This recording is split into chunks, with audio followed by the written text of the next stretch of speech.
Ils l'ont fait, le Paris Saint-Germain est bien en finale de la Ligue des Champions. Rendez-vous le 31 mai à Munich contre l'Inter Milan. Une finale qui est finalement plein d'histoires, de dramaturgie, de symboles. Parce que la dernière fois qu'une finale de Ligue des Champions s'est jouée à Munich, c'était en 2015. Barça-Inter, victoire du Barça 3-1. Et sur le banc, il y avait Luis Enrique. Et la dernière fois qu'un club français s'est opposé à un club italien en finale de Ligue des Champions, c'est arrivé qu'une fois. C'était Marseille contre AC Milan, victoire 1-0, tête de Basile Boli 93 et c'est s'est déroulé avec une victoire de l'Olympique de Marseille. Peut-être la même finalité au bout avec un Paris Saint-Germain triomphant sur un Inter de Milan, sur le rivaux de l'AC Milan, ça serait incroyable, historique. Je suis fier du football français aujourd'hui. Je suis fier parce que le PSG bat Arsenal. Et j'ai le seum qu'Arsenal, et je comprends pas comment on a pu prendre 5-1 cumulé face à eux. Ça prouve vraiment notre faiblesse cette saison. Enfin bref, on va savoir. On va pas parler du Real Madrid. Mais le Paris Saint-Germain s'impose. Je suis fier, comme je l'ai dit, parce que c'est militaire, mais aussi parce que c'est une très belle image du football français. La Farmer League. Tape City, tape Aston Villa, tape Liverpool, tape Arsenal. Mon pote, dégage de là. Je suppose qu'ils disent Farmer League par rapport au reste de la Ligue 1. Donc sauf que quand tu te confrontes au mastodonte de la Ligue 1, qu'est le Paris Saint-Germain, ce Paris Saint-Germain-là qui était 24e lors des 3-4 premières journées, où il démarre avec une victoire faible contre Gérone, un nul contre le PSV, une défaite contre le Bayern, une défaite contre l'Atlético Madrid, je crois c'est encore le nul contre le PSV, je crois que j'ai dit, ils enchaînent 5 matchs, une victoire, 2 à 3 défaites, un nul, même pas dans les 23, non, je crois que c'était 25e, du coup sur 24e, même pas dans les barragistes. Et ce soir, ils sont au final des champions et c'est mérité, c'est mérité. Je suis très, très, très content. Deuxième finale en 5 ans, les champions, deuxième finale tout court, quatrième dans leur histoire dans les compétitions européennes, parce qu'ils ont fait deux finales de C2 contre le Barça en 93 qui perdent, en 92 ils gagnent contre un club autrichien si je ne me trompe pas 1-0, je crois que c'est le Rapide de Vienne, ils gagnent 1-0 contre eux en C2, c'est complètement dingue, je suis très content pour le Paris Saint-Germain, je serai évidemment pour eux en finale, mais la finale est autre chose, je ferai un avant-match au moins parce que c'est une très belle finale, mais le Paris Saint-Germain aujourd'hui se qualifie, gagne deux fois contre Arsenal, aller et retour, domicile extérieur, un Parc des Princes en feu. Tu vois la différence entre le public français et le public anglais, où tu vois le stade, les tifos éclatés d'Arsenal, et tu vois les moyens qui ont été mis, la pyrotechnie, les supporters en feu qui se cassent la voix du début jusqu'à la fin, le tifo, mais qui fait 360 du stade, c'était lunaire, du beau monde dans le stade, des stars, des mecs qui ne sont pas forcément là, et dans les gros matchs, ils sont là de l'opportunisme, certes, mais ça prouve à quel point le Paris Saint-Germain a même réconcilié John Textor et Nasser El Khelaïfi. Ça prouve à quel point le football est magique, que le football est parfois bien fait. Mais le Paris Saint-Germain, il faut qu'il retienne des leçons de ce match, parce que ce match, il n'était pas acquis. Deux fois dans ce match, le Paris Saint-Germain peuvent déjouer les 15 premières minutes, asphyxie totale. Dembélé pas dans le 11 titulaire parce qu'il a une petite gêne, blessé, on se rappelle, il est sorti contre Arsenal au match aller. Il a joué 10 minutes, 15-20 minutes, ça lui a suffi pour être décisif, mais il n'était pas titulaire. Et c'est là où tu vois Luis Enrique, calme, serein. Même 2-3 jours en interview, il disait Dembélé n'est pas là, c'est pas grave. Le PSG n'est pas une équipe qui se repose sur une seule individualité comme ils l'ont fait pendant tant d'années avec soit Neymar, avec soit Messi, Cavani, Ibrahimovic. Là, c'est un collectif. Il n'y en a pas un qui est au-dessus de l'autre. Tout le monde est dans le rang, tout le monde fait les efforts, tout le monde court ses 10 km par match. Et tout est bien fait. Et au final, tu gagnes les matchs. Et c'est ça qui est beau. Dembélé n'est pas là. Tu dis Mbappé pas là l'année dernière. Mais tout le monde s'affole. Tu te dis, mais comment ils vont faire? Dembélé n'était pas là. Et perso, j'ai pas senti d'affolement des médias de se dire Dembélé n'est pas là. C'est une grosse pièce offensivement. C'est ton serial buteur en 2025. Le mec le plus décisif. Mais tu te dis, il y a des joueurs de complément, il y a des Désiré Doué, des Guevara, des Barcola, Gonzalo Ramos qui peut rentrer, des joueurs qui peuvent se projeter. Donc tu n'étais pas non plus à la peine. Tu as un collectif qui est huilé, qui est rodé offensivement. Tu sais que ça permet, tu sais que ça peut combiner. Et tu sais qu'il y a beaucoup de créativité, de talent. Et on le voit la frappe de Guevara qui limite esselée et qui arrive à te trouver une frappe pied droit super, malheureusement ça tape le poteau. Mais de rien. Alors que le Paris Saint-Germain était défoncé, dominé. Les 15 premières, il ne voit pas le jour. Dans les duels, dans l'intensité, le contre-pressing, les milieux du Paris Saint-Germain, Ruiz, Vichy et João Neves, ils ont mis du temps à rentrer dedans. Mais il fallait pas les énerver. Parce que les 15 premières minutes, ils sont pas dans le coup. Ballon-pied, ils font rien, aucune différence. Mais c'est tout le Paris Saint-Germain qui est esselé. Et le seul qui tient la baraque, c'est Gianluigi Donnarumma qui fait une parade extraordinaire sur Martinelli. elle est quand même sur lui, mais il faut la sortir, sachant que 2 secondes avant, une touche de Thomas Partey. Thomas Partey, première touche du match, il t'envoie un cachot dans la surface, tête de Rice, Marquinhos qui se fait bouffer dans le duel aérien, quasiment pas faute. Ça passe juste à côté. À ce moment-là, déjà, tu peux avoir 1-0 en 2-3 minutes. Tu te dis, là, Arsenal a déjà fait son retard. Nouveau match qui commence. Un peu de sursis pour le Paris Saint-Germain parce que cette tête passe à côté. Martinelli, pareil, encore sur une tête encore sur une tête, il me semble, enfin sur une touche de Partey. Gros frayeur. Donnarumma fait la parade. Et 2-3 minutes pareil. Encore une touche de Thomas Partey. C'est un peu un petit cafouillage. Ça revient avant la surface. Odegaard qui te sort une frappe magnifique, splendide. Mais l'arrêt de Donnarumma, elle est tout autant. Les mêmes encore plus. Parce que la vitesse, la rapidité pour se mettre au sol avec son grand gabarit, son 1,98 pour se mettre aussi rapidement au sol. On l'a vu, il a besoin de plusieurs minutes pour récupérer parce que la frappe puissante, ça a dû lui déglinguer la main, mais il s'est sacrifié. On voit que un arrêt de gardien, normalement, la balle elle est par l'autre côté, mais là, il a juste eu le temps de la dévier. Enfin, le temps de réaction est complètement dingue. Et moi, je le dis, Donnarumma, contre Liverpool, il fait pas l'arrêt qu'il faut faire. Mais dans cette période d'élimination de Ligue des Champions, top 3 des meilleurs Parisiens. Je ne veux pas de débat contre Aston Villa, contre Liverpool au retour. Au match aller, il t'en sort 2 extraordinaires. Là, il te garde à flot pendant 15 minutes, il te sort 2 grosses parades. Honnêtement, et c'est là où tu vois la qualité du Paris Saint-Germain, qui certes souffre. Sans un grand Donnarumma, tu prends 1 ou 2 buts minimum et le match, il est plus du tout pareil. Mais tu as tenu parce que tu es un gardien qui fait la différence. Défensivement, à la rue, tu t'es remis dedans avec Pacho, avec Marquinhos, avec à droite Hakimi qui finit homme du match, qui a fait un excellent match offensivement, défensivement, tout l'apport qu'il a apporté. C'était magnifique, tout Mendes pareil. Et offensivement, tu as un contre, tu as Gvara qui touche le poteau, tu as un autre contre aussi côté droit où ça va très vite. Barcola, Désiré Doué, je crois que c'est Barcola qui fait pas le bon choix. Il met un peu de temps et je crois qu'il tape, il tire sur Raya, il frappe un peu à la sonne. C'est la même chose, un autre contre hyper rapide alors que le Paris Saint-Germain subissait énormément, était reculé devant ses cages, était asphyxié. Il part sur un contre, ce parcours-là il transmet Désiré Doué, peut-être un poil trop, il fixe pas assez le défenseur sur une passe ratée un peu de Saliba si je me trompe pas, qui a pas du tout été serein aujourd'hui. Il est un peu monté en puissance, mais honnêtement la défense d'Arsenal c'était franchement en demi-teinte complet, même si c'était pas Timber, il fait pas un mauvais match. Côté gauche c'était Lewis Kelly, pareil, il fait pas un mauvais match, mais il fait une erreur qu'il faut pas faire de débutant. On sait que l'arbitrage est sévère concernant les mains, d'autant plus avec les nouveaux règlements, mais la main qui fait interdite, on en parlera après.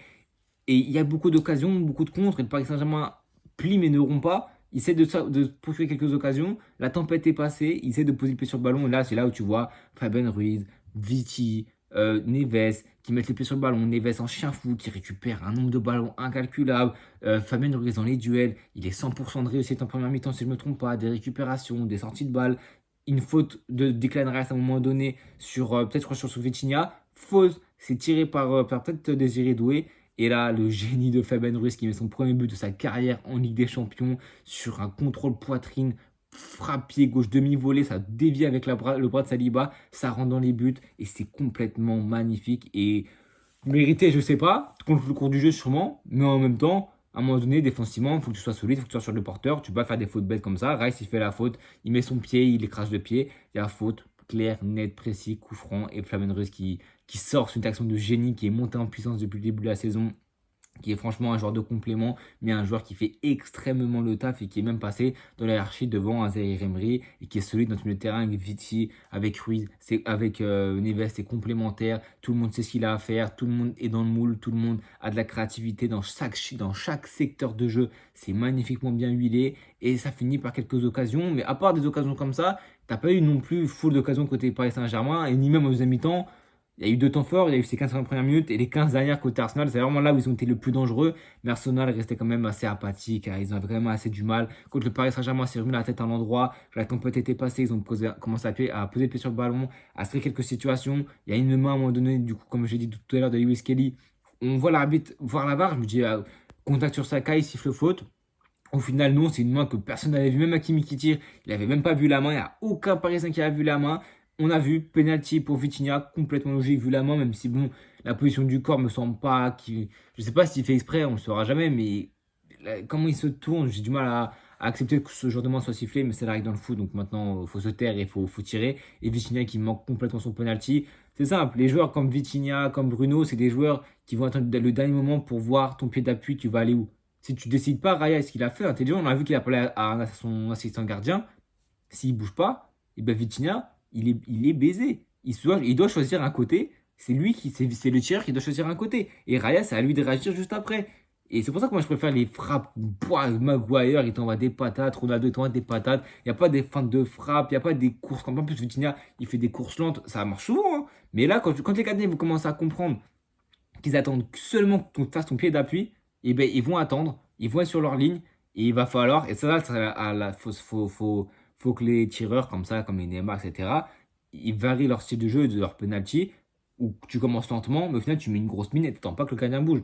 Il rate ce penalty, tu sens pas que le Paris Saint-Germain est en danger. T'as Hakimi qui met un superbe but. L'entrée de Dembélé, elle est splendide, même s'il joue que 10-15 minutes. La remise super, Hakimi qui délivre complètement le Paris Saint-Germain 3-0 à quasiment la 75e minute. Il reste 15 minutes, le Paris Saint-Germain est intouchable. Le Paris Saint-Germain a vécu le pire les 15 premières minutes. Ils se sont remis dedans. Arsenal est quasiment pas dangereux. Comme à l'aller, il se crée peut-être un poil plus d'occasions au retour, un peu plus de maîtrise, un peu plus de projection de Declan Rice. Odegaard qui retrouve peut-être un peu ses pieds, sa complicité avec Saka. Saka qui essaie de faire du mal à Nuno Mendes, mais quand tu as un Kvaratskhelia qui fait les efforts, tu peux te dire que honnêtement, Di Marco, il aurait bien aimé ça au match aller parce que le match que fait Kvaratskhelia, aussi bien offensivement que défensivement, il n'y a pas eu beaucoup d'occasions, de mouvements, etc. Mais défensivement, le mec, les kilomètres, il les compte pas, les retours, il les compte pas, il se sacrifie pour l'équipe. Et c'est avec des mecs comme ça que tu vois au final de Ligue des Champions, c'est avec des mecs comme ça que tu contiens un joueur comme Saka qui normalement est insaisissable et qui aujourd'hui était un petit peu muet, mais comme toute l'attaque de Arsenal, que ce soit Merino, que ce soit à gauche, Martinelli, ça, il est, comme je dis, le temps fort, c'était 80 minutes où il a fait un peu mal à Hakimi, mais il s'est vite remis dans le moule. Hakimi, il défend solide, offensivement, il apporte, but magnifique. Dembélé avec sa passe décisive, il a 12 goals assists cette saison en Ligue des Champions. Il dépasse Mbappé et devient le Parisien dans toute l'histoire avec le plus de contributions offensives, le plus de goals assists. Il va le chercher son ballon d'or. Il va le prendre au Barcelonais et je suis content. Maintenant, j'espère que le Paris Saint-Germain va gagner la Ligue des Champions parce que pour moi, si le PSG va en finale et qu'il ne gagne pas la LDC, les cartes peuvent être battues parce qu'à l'Inter, il n'y en a aucun qui va prendre le ballon d'or, je pense honnêtement. Peut-être la Lautaro dans la discussion, mais honnêtement, c'est compliqué. Alors que le Barça, Rafinha, fait une saison all-time, clairement, que ce soit en Ligue des Champions ou en Liga. Les deux équipes Paris-Barça sur la scène nationale, ils vont tout prendre, championnat, coupe, super coupe, les deux équipes vont prendre les trois. Donc la Ligue des Champions fera sûrement la différence. Et le Paris Saint-Germain est en finale. S'il la gagne, pour moi, honnêtement, il n'y aura plus de débat. Si le Paris Saint-Germain ne la gagne pas, pour moi, il peut y avoir débat. Mais si le PSG gagne, pour moi, il n'y a plus de débat. En plus, un Dembélé qui est autant décisif. Et imaginons, il met le but de la victoire contre l'Inter de Milan à la 80e ou à la 90e, même le scénario idéal. Bon, le ballon d'arriver à le chercher, ça va être incroyable. Tu me dis ça il y a 3 ans, mon poteau, je t'y crois jamais. Mais c'est ça, l'avènement d'un homme en or, d'un mec qui travaille, qui a appris comment être structuré, qui a une mentalité qui est devenue irréprochable selon certaines sources. Donc, franchement, je serais content pour lui parce que ça doit que c'est un bon mec, ça doit que c'est un mec qui travaille. Et on le voit maintenant que le travail paye toujours ses fruits. Mais honnêtement, peut-être que je suis fou de dire ça. Donnarumma, tu me mets dans la discussion du Ballon d'Or. Honnêtement, ça me choquerait pas parce que il a décidé de beaucoup de scores du Paris Saint-Germain cette saison. Soit Aston Villa, comme j'ai dit, match aller, soit match retour contre Liverpool. Si le Paris Saint-Germain en est là, pour moi, c'est grâce à lui. Il y a du monde autour, c'est un collectif, on le rappelle, mais c'est grâce à lui. Mais le Paris Saint-Germain retombe dans ses travers à la fin. Mais tu sens quand même qu'ils sont intouchables. Et c'est là où ça peut tourner. T'as un Trossard qui rentre, qui met un bon ballon, Pacho, il a dévié malheureusement. Saka il récupère le ballon et Marquinhos au début de l'action se laisse tomber. Et j'ai aimé l'arbitre parce que Hakimi fait la même au début de match et Marquinhos fait la même à la fin. Il siffle pas, j'en ai marre de voir ces fautes des latéraux, des défenseurs qui se laissent tomber au moindre contact, léger contact. Ça me saoule. Donc je suis content qu'il ait pas sifflé. Ça amène un but pour Liverpool, pour Arsenal, j'étais content. Le but est mérité, le but est logique vu le match et vu les temps forts d'Arsenal. Mais défensivement, les temps faibles, ils ont mal géré. Les contres, ils ont mal géré. Ils ont été mauvais dans la prestation du match défensivement. Par contre, offensivement, en tout cas sur cette action, ils ont bien géré. 2 minutes après, action Trossard qui remet à Saka. Saka seul devant le but, qui tire au-dessus. Et là, c'est le tournant du match. Parce qu'il y avait 3-1 cumulé à ce moment-là. Si Saka met celui-là, qui met le but du 3-2, il reste 10 minutes derrière. Et ça faisait déjà 5 à 6 minutes qu'Arsenal poussait et que le PSG commençait à se chier dessus et à être sur les talons. Je pense qu'Arsenal peut marquer le troisième. Et là, on revit comme hier une soirée Ligue des Champions complètement folle. Mais ça n'a pas été le cas parce que l'intelligence, la lucidité, essayer d'être dans le camp du Arsenal sans trop prendre de risques, sans tenter des frappes pour les 6 mètres, sans tenter des combinaisons, des transmissions un peu risquées. On se met vers le poteau de corner, on essaie de gratter une touche, un corner, gratter de peu de temps qu'on peut gagner. Et à la fin, ça a réussi parce que le Paris Saint-Germain a mérité sa victoire. Ils sont revenus d'entre les morts. Ils sont revenus de n'importe où. 24e, 25e au début de la phase de barragiste. Ils passent en barrage contre Brest, en 8e contre Liverpool, en quart contre Aston Villa. Là, en demi, traumatisé l'Arsenal. Et pourtant, c'est mérité. En final, ils vont retrouver un gros skip de l'Inter.